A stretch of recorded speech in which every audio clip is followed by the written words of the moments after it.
Вы на канале Видик, за микрофоном Виталий Ляхнович, на ваших экранах новый выпуск Технавуки. Пачынаем.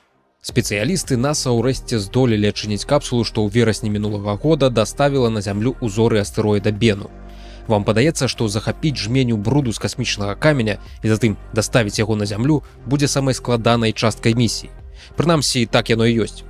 Але нечакана складанай задачай апынулася адчыніць капсулу з гэтым касмічным брудам. Цягам апошніх месяцаў інжынеры і навукоўцы НАСА ламалі сабе галаву над тым, як зняць апошнія дзве з 35 зашпількаў.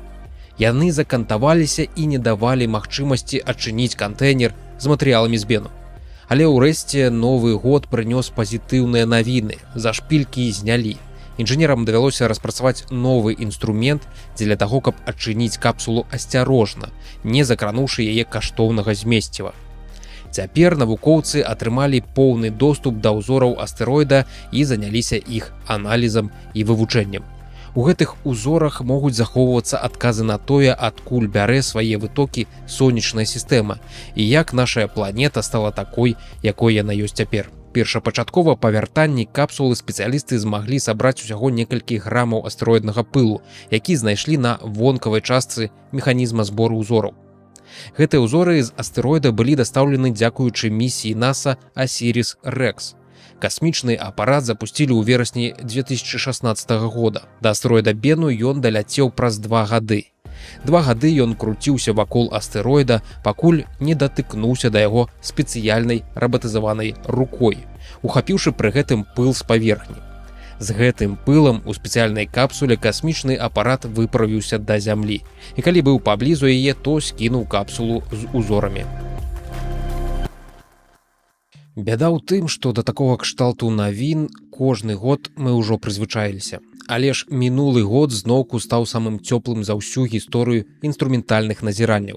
Здаецца, нават я кажу гэтую фразу не першы раз. На пачатку года шматлікія буйныя навуковыя установы, у лік якіх увайшлі НАСА і Нацыянальнае ўпраўленне акіянічных і атмасферных даследаванняў ЗША, выпусцілі кліматычныя справаздачы па выніках 2023 года. Усе адзначаюць непрыемны факт, што мінулы год выявіўся самым цёплым у гісторыі назіранняў.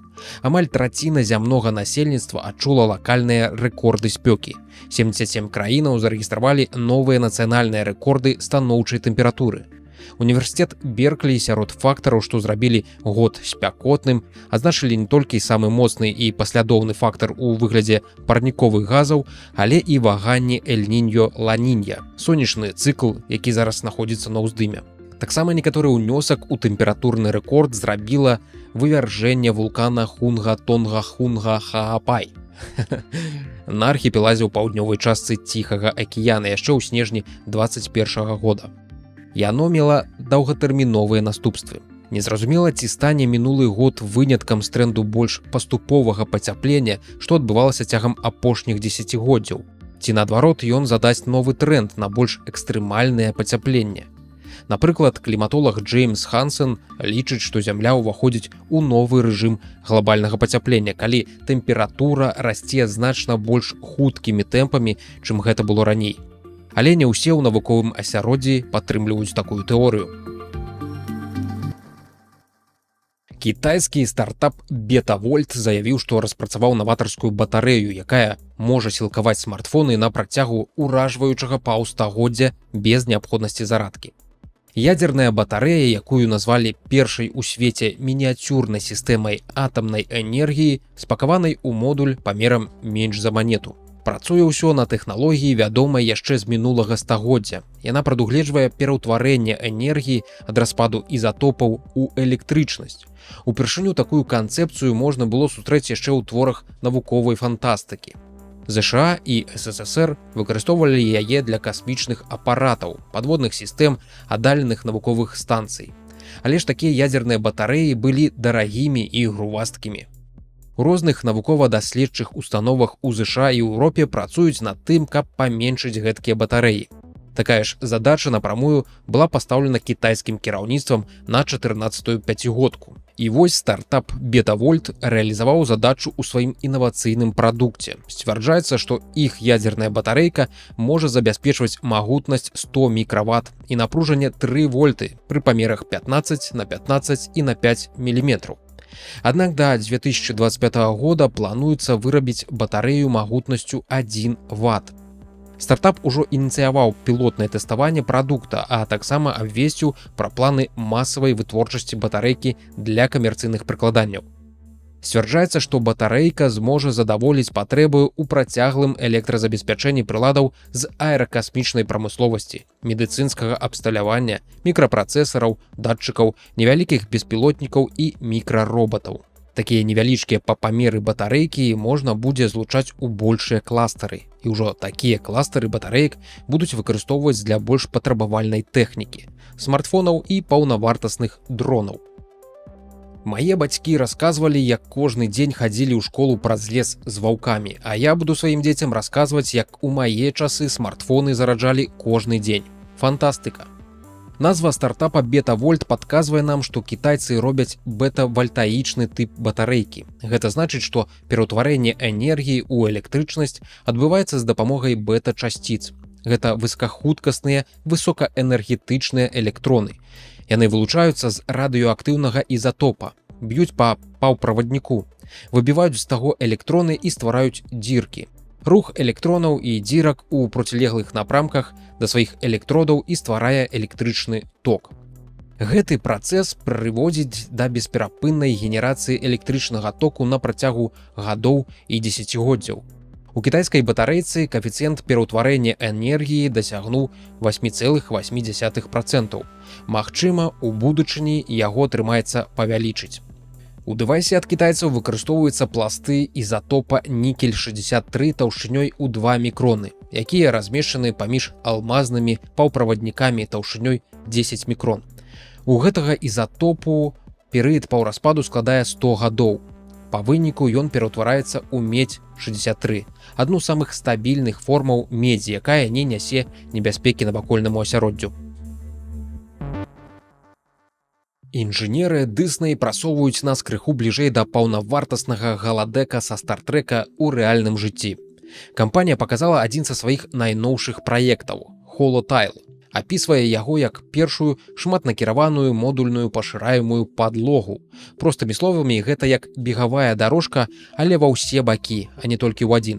Маленькія пліткі гэтай падлогі хутка круцяцца і робяць усё магчымае, каб людзі знаходзіліся ў яе цэнтры.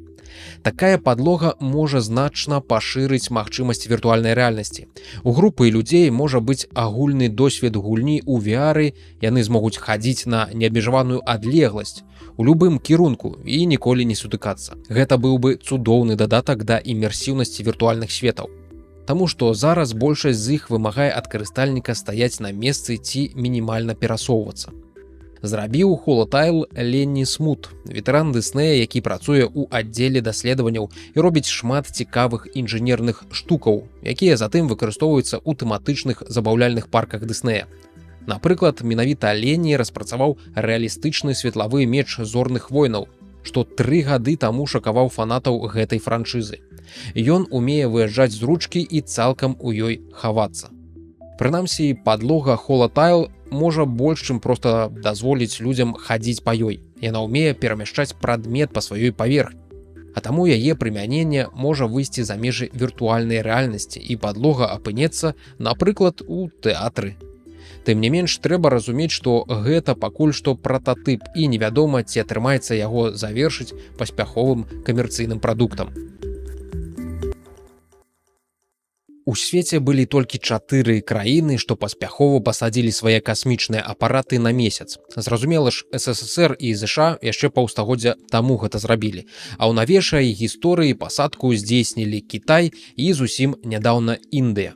Да гэтага шэрагу ў сярэдзіне студзеня далучылася Японія. У рамках японскай місіі Слім на месяцы з'явіліся новыя жыхары. Робат-даследчык з 2 невялічкімі камерамі, гэтакі ўсюды ход вагой усяго 250 грамаў пад назвай Лев-2, яго больш грувасткі 5-кілаграмовы калега Лев-1, што перасоўваецца дзякуючы скачковаму механізму. У яго больш розных датчыкаў і больш крутыя камеры. Гэтыя роверы пасадачны модуль скінуў за некалькі імгненняў да пасадкі.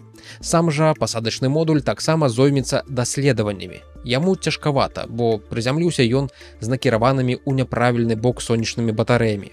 Падчас пасадкі на вышыні прыкладна 50 метраў ад паверхні адзін з двух рухавікоў адмовіўся працаваць, таму пасадка была больш жорсткай, чым планавалася. Праз гэта ў модуля заставалася электраэнергіі ўсяго на некалькі гадзінаў. Каб зберагчы электрычнасць, апарат на некаторы час адключылі. Але пад канец месяца ён зноўку выйшаў на сувязь. Сонейка ўзышло над месяцовай пустэчай пад патрэбным вуглом, і батарэйкі набрынялі электрычнасцю. Лев-2 нават зрабіў здымак таго, у якім стане пасадачны модуль дасягнуў месяца. Гледзячы па ўсім, пахмелле ў апарата было цяжкое, бо ляжыць ён на рэгаліце да гары нагамі.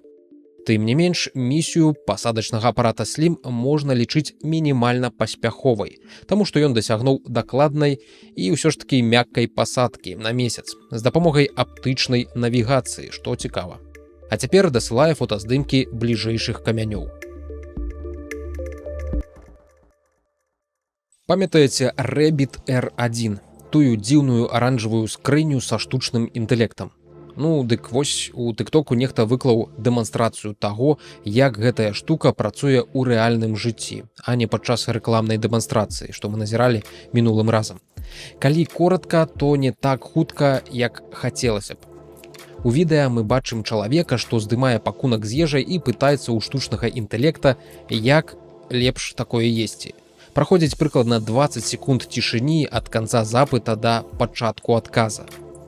Чым увесь гэты час займаецца штучны інтэлект? Верагодна, яму спярша трэба разгледзець, што адбываецца ў вочку камеры з дапамогай модуля кампутарнага зроку, а затым укласці гэта ў кантэкст пытання і звярнуцца з ім да модуля, што генеруе тэксты. Вялікія моўныя мадэлі не даюць адказ адразу цалкам, яны яго паступова генеруюць літарка за літаркай.